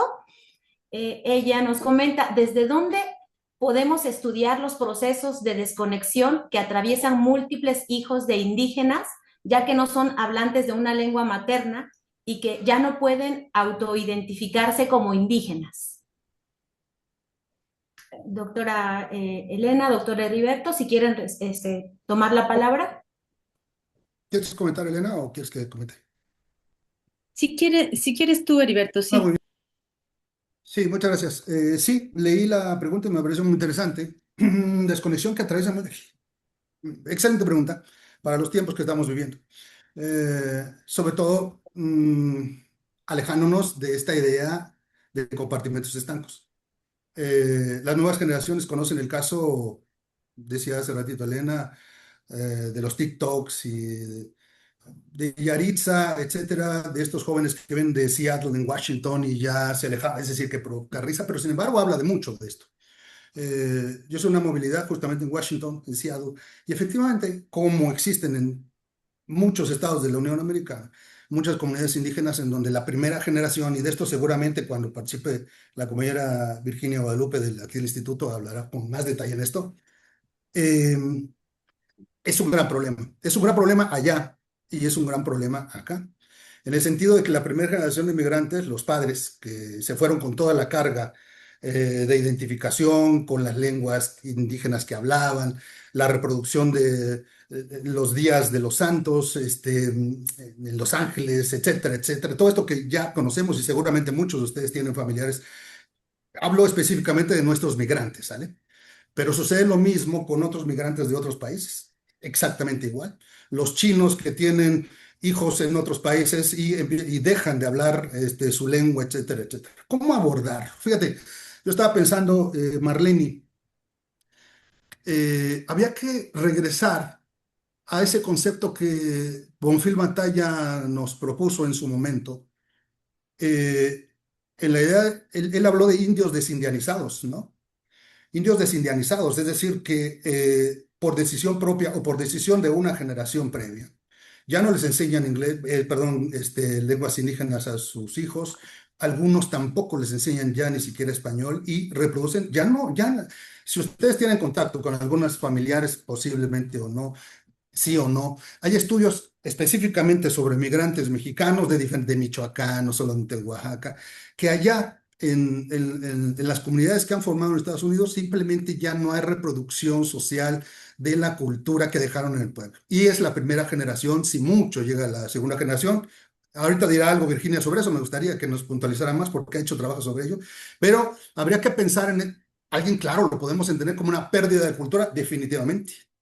Pero cuando uno les pregunta, yo mismo tengo primos que viven allá, ya no quieren, a pesar de decirles la conexión histórica milenaria que tenemos y además que nos parecen, simplemente han tomado la decisión, han sido educados en Estados Unidos bajo el parámetro norteamericano. Y hay otros jóvenes, ojo, esto evidentemente corremos el riesgo de generalizar, pero hay muchos jóvenes que sí están reproduciendo sus propias culturas y todo depende de cómo hayan sido educados dentro de sus núcleos, estimada Marlene, es decir, las familias. El año pasado estuvo aquí una investigadora de la Universidad de Washington, justamente, donde estudia esos procesos de traslado de las identidades de los pueblos específicamente a Washington, y quería entender por qué muchas de las familias que estudiaban ya en la Universidad Central de Washington, o los jóvenes que estaban allí, rechazaban específicamente su propia cultura en México. Ella es nacida en Estados Unidos, hija de migrantes mexicanos, pero a ella sí le enseñaron historia de México, le enseñaron una conexión, ella es de Tlacolula. En fin, es decir, habría que entender entonces que en el momento de perder una cultura y la conexión propia con una propia lengua, definitivamente se crea otro tipo de definición. Porque además, seguramente lo han escuchado, los jóvenes que han nacido específicamente en Estados Unidos explican el mundo a partir de Estados Unidos. Muchos de ellos yo los he conocido, con los que yo he tenido contacto, incluso se sienten cercanos, por ejemplo, ahora a la propuesta de Trump, la verdad. Entonces, ¿cómo abordarlo? Abordarlo, yo diría, desde el punto de vista de la pérdida, del imaginario, de la desconexión, y entender dónde se ha roto esa conexión. Y entender, cuando sí hay reproducción, cómo es que efectivamente las familias, la lengua, etcétera, es llevada, nutrida y reproducida dentro de sus propios núcleos familiares. Mira, espero, Marlene, no haberte revuelto. Gracias, doctor. Doctora Elena, acabo de leer su mensaje. La doctora Elena tiene algunas actividades, ¿verdad? Para que podamos tomar en cuenta las últimas participaciones y podamos cuidar el tiempo a quienes están haciendo uso de la palabra, en este caso la doctora Virginia, y dar lectura y una última pregunta en el chat para que podamos terminar en el tiempo que está programado, ¿sí? Y no afectar las actividades que todos tenemos. En este caso nos está haciendo la puntualización la doctora Elena. Y gracias, doctor. Doctora Elena, ¿quiere abonar o continuamos con las participaciones? Tenemos una pregunta más y la participación de la doctora Virginia. Creo que la doctora Virginia iba ahora, ¿no? Sí. Ajá. Adelante, doctora Virginia. Gracias. Pues primero felicitar este inicio de este seminario para Elena y Heriberto, que gusto escucharles. Y yo justamente lo que quiero preguntar, y ya aquí empezaba yo a empatar con Heriberto, cómo estas identidades y estos regionalismos han ido marcando también a este sur-sureste de México en la cuestión de las políticas públicas, ¿no? Yo creo que eso es algo muy importante, y tú lo decías ahora, Heriberto, con lo de Bonfil Batalla, este México profundo que se fue replegando y quedaron en contextos de marginación, exclusión, ¿no? Pero que eso también les ha permitido resistir, ¿no? Y mantener estos enfoques de comunalidad. Y aquí cuando tú hablabas de los migrantes, justamente por eso pensaba yo en estas políticas públicas, ¿no? También cómo hemos ido afectando a los pueblos que han hecho que algunos renuncien a decir yo no quiero pertenecer a mi comunidad porque ahí sufrí la marginación, la exclusión, la precariedad y casi muero en el intento, pero llegué a este otro lado, ¿no? Entonces aquí empezamos a conectar eso. ¿Qué papel juegan estas identidades, ¿no? Y estos regionalismos en esta construcción, ¿no? Que se hacen y cómo abonan o entorpecen estos mecanismos de las políticas públicas en aras de un desarrollo. Esa sería como mi pregunta. Gracias. Muchas gracias por la participación, doctora Virginia. Y vamos a dar lectura a un comentario y una pregunta más para ir cerrando. Si les parece, la compañera Lorena Castro Rufino agradece por las excelentes exposiciones. Hace un comentario, ¿no? En relación a lo compartido por la doctora Elena, quien menciona los cuidados en el territorio, lo cual le lleva a reflexionar sobre el propio concepto de cuidados. Es un tema muy en boga y es el tema, ¿no? De interés de Lorena. Si bien reconoce que es un concepto en construcción desde los márgenes académicos y teóricos, considera que la vida cotidiana en los pueblos originarios nos obliga a reconocer que el cuidado ya se nombra y se vive desde códigos propios mucho antes de ser descubierto o categorizado por la academia, incluso que hay formas de cuidar hacia otras formas de vida no humanas. Gracias por el comentario, Lorena. Y entonces vamos cerrando con esta última pregunta de Mauricio Eduardo Hernández Rascón. Sí, a quien, en efecto, le parece muy interesante cómo la digitalización de las prácticas culturales han intervenido en una comprensión dinámica de la identidad y territorialidad. La pregunta que él plantea es de qué manera se puede analizar esa identidad y apropiación del espacio que se encuentra en lo digital. Doctora Elena. Y bueno, esta última pregunta me parece muy interesante porque justamente es algo que yo he estado trabajando últimamente y creo que, bueno, para ese tema la etnografía digital es interesante, es importante, pero no solo la etnografía digital, sino la etnografía en vivo, ¿no? Entonces hay como pareciera que es una separación entre lo offline y lo online, pero al final creo que es importante como darle metodológicamente peso a ambos, no solo la etnografía digital, sino que también podamos conocer a los interlocutores con quienes estemos trabajando, ¿no? Y poder analizar esas identidades o apropiaciones de los espacios, ¿no? Desde lo presencial, por así llamarlo, y también puede ser desde lo digital, ¿no? Por ejemplo, el análisis de algunas plataformas, de algunos perfiles, ¿no? Tanto yo qué sé, de diferentes redes sociales, ¿no?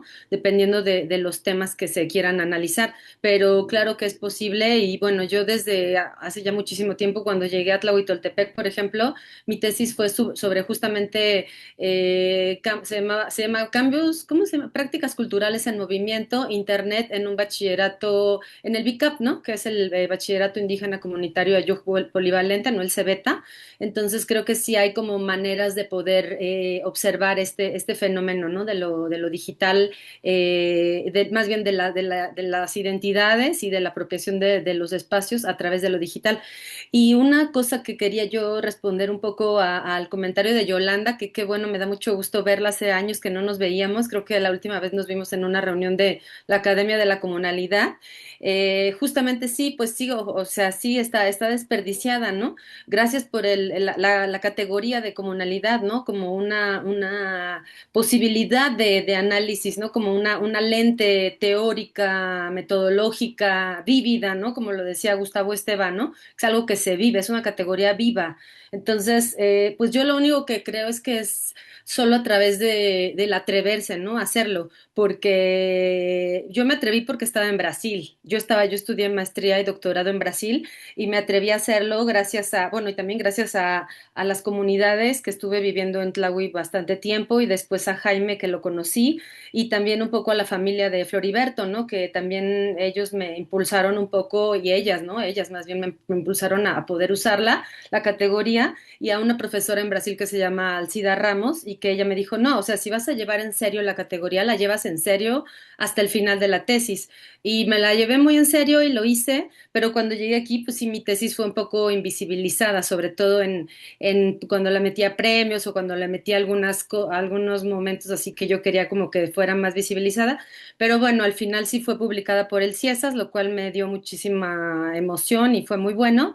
Pero sí, o sea, sí creo que estamos como mexicanos, como Academia Mexicana, estamos muy dominados por la parte hegemónica, ¿no? De siempre, ay, no, que miramos a Francia y miramos a Estados Unidos y miramos a Inglaterra y no paramos de mirar a ellos como si ellos fueran los únicos teóricos en el universo, siendo que todo el planeta produce teoría y hay teorías mucho más interesantes y mucho más cercanas a nuestras realidades que las teorías hegemónicas del Atlántico Norte. Entonces sí, hay que atrevernos, hay que aventarnos a hacerlo desde nuestras propias teorías de Latinoamérica, África, Asia, para poder llegar a conclusiones diversas y poder mostrar otras visiones. Entonces, bueno, eso sería lo único que me gustaría decir. Muchas gracias.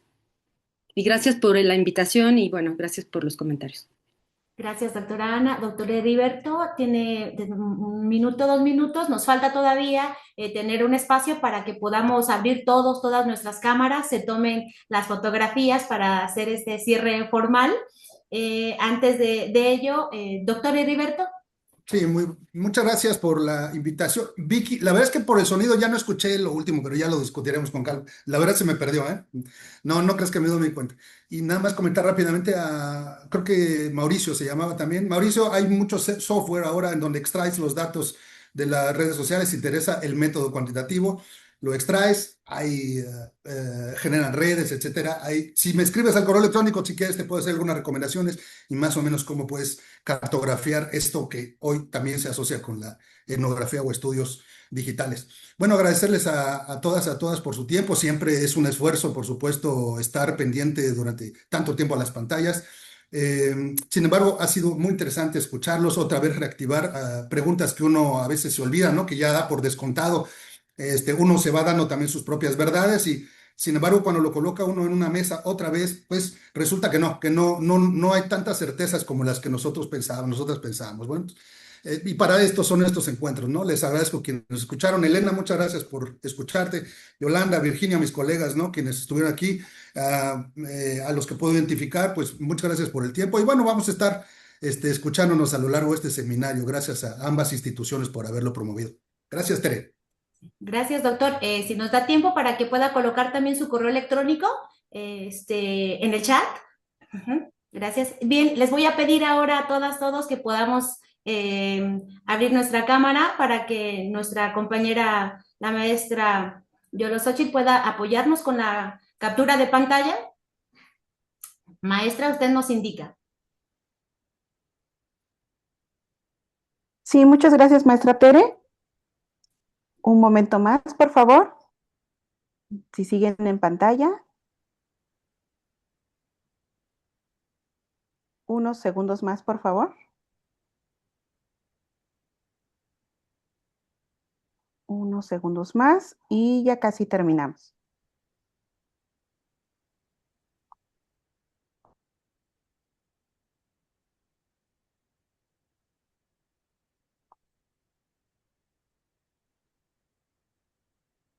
Listo, maestra, muchas gracias. Le dejo la palabra. Gracias, maestra Yolito. Pues entonces damos por terminada la primera sesión de este seminario interinstitucional, sesión de identidades, cultura y territorialidad. Gracias, doctor Heriberto, doctora Ana Elena, por sus importantes contribuciones y participaciones. A todas las y los asistentes, muchas gracias por estar en esta primera sesión. Las y los invitamos a la segunda sesión, que se llevará a cabo el día 24 de abril. Será sobre políticas públicas, gobierno y desarrollo regional. Será en modalidad híbrida. Estén atentos a sus correos electrónicos, ahí les llegará la información y el recordatorio también. Pues que tengan una excelente tarde y nos seguiremos viendo en estos espacios de diálogo. Muchas gracias. Hasta luego. Adiós. Muchas gracias, Tere. Adiós. Adiós, Heriberto. Gracias, bye. Adiós. Va.